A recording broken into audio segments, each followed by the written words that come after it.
Bonjour à tous et bienvenue dans ce Morning Bull Live. Nous sommes le 22 mars 2023. Je ne sais pas si vous avez remarqué, mais visiblement, tout est terminé, tout est fini. On a une capacité à accélérer notre gestion des crises dans le monde de la finance. C'est absolument hallucinant, puisque encore une fois, ça va de plus en plus vite. Souvenez-vous, à l'époque, le Covid, on a mis 3 semaines pour rebondir. L'Ukraine, on a digéré relativement vite cette histoire de guerre en Europe qui nous terrifiait, qu'on a largement oublié depuis plusieurs mois. L'inflation et les taux, c'était un peu plus long à digérer, mais c'est vrai que par contre, la crise bancaire, ça a été en 2 coups de cuillère à peau, paf paf, c'est oublié, et on est reparti comme en 40 ce matin. Vous lisez déjà dans les médias, oui, le CAC bientôt au plus haut de tous les temps, c'est formidable, c'est extraordinaire. Les banques centrales sont nos amis, et c'est vraiment ce qu'il faut retenir en ce moment, c'est qu'on a de nouveau réinventé, restructuré, réutilisé la thématique du put des banques centrales, puisque en tout cas les banques centrales et les banques maintenant ils sont comme ça, et puis il n'y aura plus rien qui ne pourra jamais arriver aux banques dorénavant.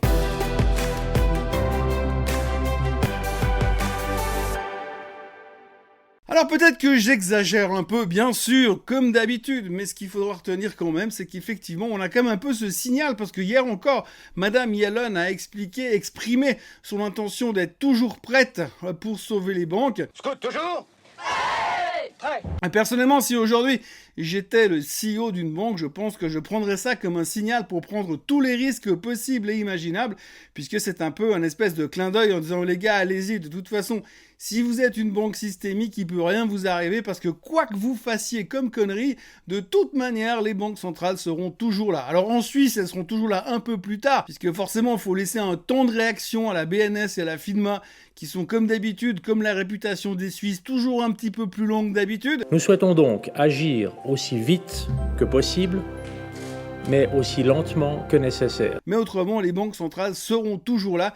Aux États-Unis, ils sont carrément même pratiquement en avance, puisqu'avant qu'il se passe quelque chose, ils sont déjà en train de dire que de toute façon, ils seraient là pour sauver les fesses des banques. Donc ça va bien. Et le marché l'a pris comme tel. D'ailleurs, ce qui était assez frappant hier, c'est que pour la première fois depuis bien longtemps, on n'a parlé ni des banques, ni de l'inflation, ni des taux. Mais par contre, on a même commencer à parler d'autre chose. Alors oui, c'est fou, hein, ça fait plusieurs semaines qu'on parle d'inflation, de taux et d'inflation, de comment est-ce qu'il faut endiguer l'inflation en montant les taux. On n'arrête pas de se poser des questions autour de ça. Puis récemment, donc forcément, la crise des banques, la crise de liquidité. On s'est rendu compte que finalement, les banques n'étaient pas capables d'anticiper la hausse des taux. Ils n'ont rien vu venir, hein, c'est venu brutalement. On est passé des taux quasiment négatifs à quasiment 4,5-5% de taux sur les Fed Funds, mais les banques, elles ont rien vu venir. Là, tout d'un coup, ils ont réagi. Oh là là, mon Dieu, c'est monté, on n'a rien vu. Mais alors maintenant, par contre, aujourd'hui, on a réussi à parler d'autre chose. Hein. On a mis un petit peu de côté la crise des banques, puisqu'on sait que maintenant c'est réglé. Il n'y a qu'à le voir, les marchés ils ont explosé, le secteur bancaire remonte, tout va bien. Même le Crédit Suisse remontait hier, même l'UBS remontait. Donc il n'y a plus de problème. Mais par contre, alors on s'est concentré tout d'un coup sur 2-3 autres nouvelles. La première nouvelle, c'est par exemple qu'on a eu les ventes de voitures en Chine. Et les ventes de voitures ont explosé récemment en Chine. Et donc on a fait ni une ni deux, en tout cas aux États-Unis. On s'est dit, mais si les ventes de voitures elles explosent en Chine, c'est que forcément Musk est en train de vendre beaucoup plus de Tesla. Donc ça va se répercuter sur les chiffres de Tesla. Donc il faut racheter de la Tesla. Le titre a pris quasiment 8% hier soir. Et ça rejoint un peu la thématique en ce moment. Tout le secteur de la techno est littéralement en train d'exploser. J'ai envie de dire qu'on l'a pratiquement pas vu passer parce qu'on était un petit peu occupé au niveau de ces dernières informations. L'inflation, les taux, l'inflation, et puis aussi derrière un peu la crise bancaire. Et donc du coup, on voit que le secteur techno a littéralement explosé. Hein, c'est bull market dans tous les sens. On notera la performance d'Apple et Microsoft, par exemple, ces derniers temps, qui ont littéralement explosé, et qui ont donc surperformé nettement le S&P 500, et ça faisait bien longtemps que ça n'était plus arrivé. Donc on voit que les gens se sont en train de se replonger à fond dans la techno, et comme je le disais hier, déjà dans le Morning Bull d'hier, c'est le secteur to be, c'est l'endroit où on est en sécurité. Alors si on m'avait dit il y a quelques mois que le secteur où on se sentait en sécurité c'était la techno, c'est vraiment que le reste va pas très bien du tout. En effet, aujourd'hui tout le monde achète de la tech, explosion sur Tesla, très forte performance de Microsoft, les semi-conducteurs sont en folie, il n'y a rien à dire de ce côté-là, mais on est tous chaud bouillants sur cette thématique. Et puis donc effectivement Tesla qui s'envole encore parce que c'est de la techno. Alors On n'a pas les chiffres des ventes de Tesla en Chine, hein. On a anticipé le fait que s'ils vendaient beaucoup de voitures, forcément ils vendaient beaucoup de Tesla.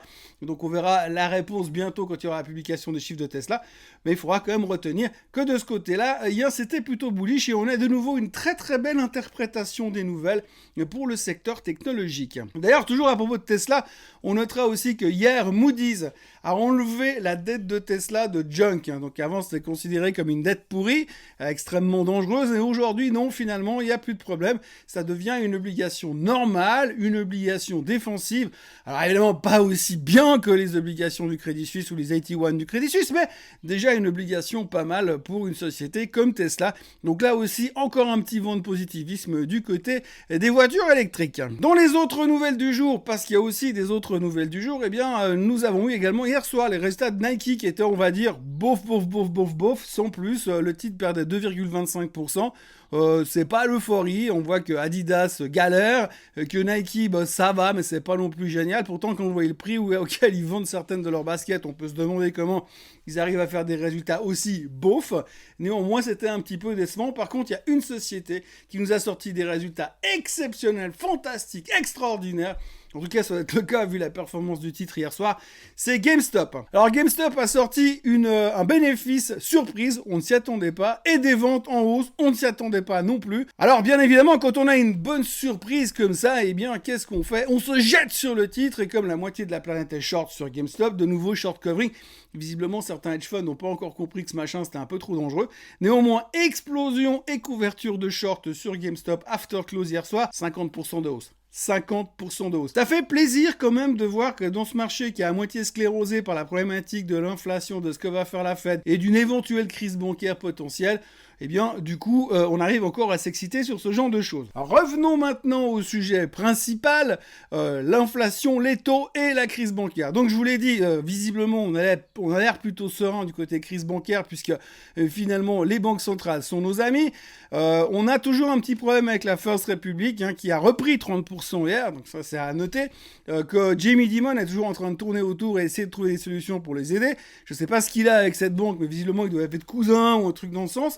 Dans ce sens-là. En tous les cas, le titre a bien rebondi hier. Par contre, after close hier soir, le titre reperdait quasiment 10%. On s'autorise à penser dans les milieux autorisés qu'ils auraient engagé des advisors supplémentaires pour les aider à trouver des solutions miracles pour se sortir de leur crise de liquidité. Alors, un advisor dans ce monde-là, grosso modo, c'est un mec qui est chez McKinsey, qui fait des PowerPoint avec 4 pages dedans et puis des photos qu'il a piquées sur des sites gratuits. Et puis il vous facture ça 600 000 balles, 700 000 balles. Un petit peu plus cher au gouvernement français parce qu'en général, il leur facture ça plutôt dans les 5 ou 10 millions. Mais en tout cas, voilà, c'est un mec qui vient d'une boîte, qui explique comment faut faire mais qui n'a jamais rien fait de sa vie. Donc ils engagent des mecs très chers comme ça pour essayer de leur trouver des solutions miracles. Et pour l'instant, a toujours pas de solution miracle, mais ça veut dire qu'ils sont toujours en train de pagayer. Mais c'est pas grave, parce que de toute façon, les banques centrales sont nos amis. Et puis donc, aujourd'hui, nous sommes le 22 mars, deuxième jour du FOMC Meeting, et comme chaque deuxième jour de tous les FOMC Meetings, depuis la création de la Terre et des FOMC Meetings, eh bien, nous aurons l'annonce sur les taux. Alors, ce soir, à 19h, Monsieur Powell montera sur le plateau, sur le podium, sous les light shows, et il va nous expliquer ce qu'il va nous faire. Alors, aujourd'hui, on sait déjà ce qui va se passer.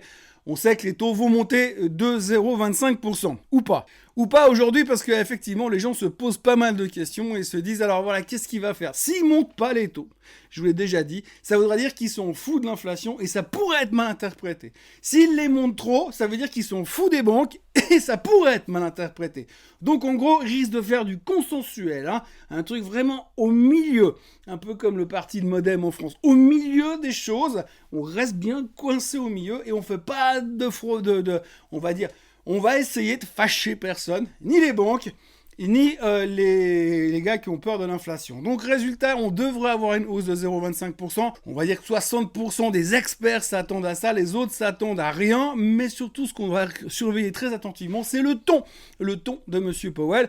Sera-t-il dovish? Je ne pense pas, mais il devrait être plutôt tempéré. C'est-à-dire que c'est un peu le faucon qui a envie de se convertir, mais il n'ose pas trop faire son coming out, quoi. Donc pour l'instant, il va être très prudent et il devrait faire très attention aux mots qu'il va utiliser pour dire que Sa priorité, c'est de maîtriser l'inflation, mais en même temps, son autre priorité qui est équivalente à sa première priorité, et c'est de pas faire du mal aux banques, parce qu'il faut pas faire du mal aux banques, parce que les banques, elles sont gentilles, et puis elles sont juste là pour nous aider, puis de toute façon, à l'heure actuelle, elles sont quasiment toutes étatisées. Voilà, donc je vous fais le résumé vite fait. Aujourd'hui, ce matin, les marchés asiatiques sont en train d'exploser parce qu'on est rassuré sur la crise bancaire.